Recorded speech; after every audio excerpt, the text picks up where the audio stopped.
Waada Tadea amepata kura 71 sawa na 0.6.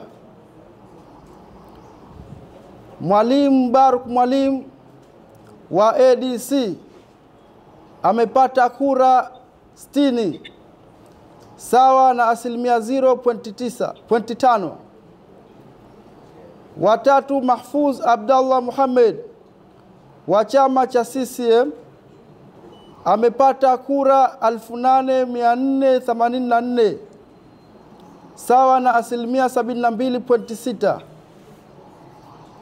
Watano ndugu Hamis Juma Haji wa chama cha DP amepata kura 49 sawa na 0.4.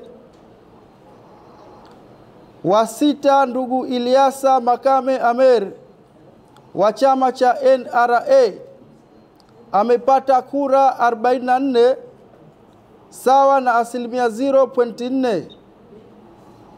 Wa saba ndugu Hamis Ramazan Makame wa chama cha NLD amepata kura 39 sawa na 0.3.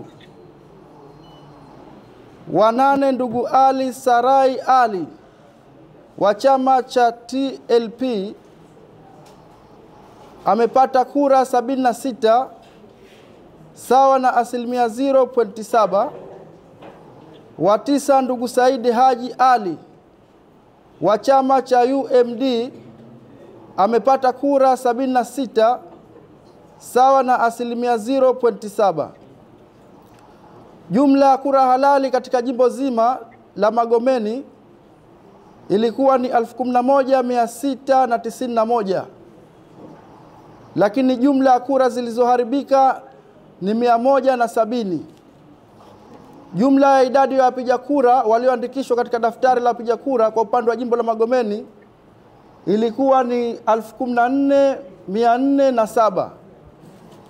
Hivyo kwa mamlaka niliyopewa na kanuni ya kifungu cha 35(2) ya kanuni za uchaguzi za mwaka 2025, nathibitisha kuwa Bwana Mahfuz Abdallah Muhammad wa Chama cha Mapinduzi CCM umechaguliwa na wapiga kura wa jimbo la Magomeni kuwa mjumbe wa Baraza la Wawakilishi katika uchaguzi uliofanyika tarehe 29 mwezi wa 10 2025 kuanzia leo tarehe 30 mwezi wa 10 2025.